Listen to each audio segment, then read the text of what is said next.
skill development for prevention and control of type 2 diabetes and cardiovascular disease by primary healthcare teams in India. Mortality and disability due to non-communicable disease are rising rapidly in India. A particular concern is the exceptionally high burden of cardiovascular disease and diabetes. In India, 1 in 4 Indians is living with type 2 diabetes and more than 25 lakh deaths are due to heart diseases every year. The primary healthcare workforce is an integral part of a country's medical infrastructure. This is because primary healthcare teams are the first point of contact for the general population, have deep access into the community, and are well accepted by the community as a result of sharing cultural, linguistic, and economic backgrounds with their community members. Given that non-communicable diseases, especially type 2 diabetes and cardiovascular disease, are a continuous growing burden on the health economics of India, a strong primary healthcare system is essential for delivering effective prevention and control of chronic disease. Traditionally, chronic disease has been addressed primarily at the level of physicians and allied health professionals, whereas community health workers such as ASHA workers have typically focused on maternal and child health.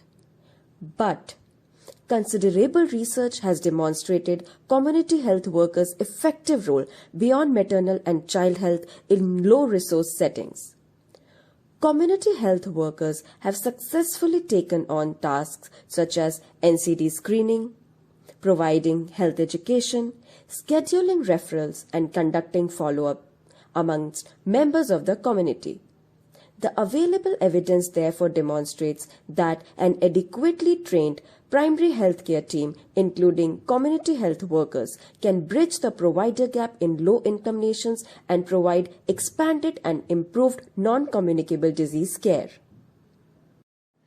The World Health Organization pen and HEARTS has been developed to be used in primary healthcare for non-communicable disease management. It is being adapted and currently being used in several South Asian countries. They involve task sharing and incorporate community health workers into care delivery for chronic disease management. In India, we have comprehensive trainings manual that have been stratified by skill levels for the ASHAs, ANMs, and medical officers. These manuals cover a diverse range of non-communicable disease knowledge such as risk stratification, measurement and ranges, risk factors, symptoms, guidelines, and advice. But the current manuals have less emphasis on implementation skills, including approaches to behavior change such as feedback and monitoring, social support, rewards, goals and planning, self-belief and repetition, and substitution. They also consist of limited organizational, administrative, and soft skills such as speaking skills, writing skills, scheduling appointments, team coordination, and maintenance of equipment.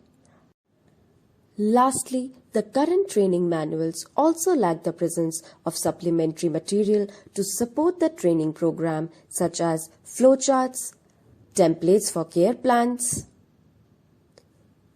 checklists, and patient record forms. If the current training manuals are strengthened, they could provide the primary healthcare teams with the required knowledge and skills to provide improved type 2 diabetes and cardiovascular disease care, which will further improve clinical outcomes, and we will be able to witness a decrease in the overall disease burden in the country. We have identified the areas wherein the current training manuals may be strengthened for each of the 3 skill levels, and we have developed these areas by taking the help of current practice guidelines, views of key informants from South Asian countries, experts from medicine, non-communicable diseases, public health, biotechnology, and technology, and publish research specifically in low-resource settings. The enhancements include a manual for the ASHA workers, which consists of clinical knowledge and skills, behavior change techniques, service delivery skills, supplementary material, and information that is up to date. The enhancements also include a manual for the auxiliary nurse midwifery, which consists of clinical knowledge and skills, behavior change techniques, service delivery skills, supplementary material, and information that is up to date. Similarly, the enhancements include a manual for the medical officer, which consists of clinical knowledge and skills, behavior change techniques, service delivery skills, supplementary material, and information that is up to date. These enhancements aim to improve learning outcomes of the primary healthcare workforce, to enable them to provide improved care, which thereby will result in improved clinical outcomes and an overall decrease in the disease burden in India.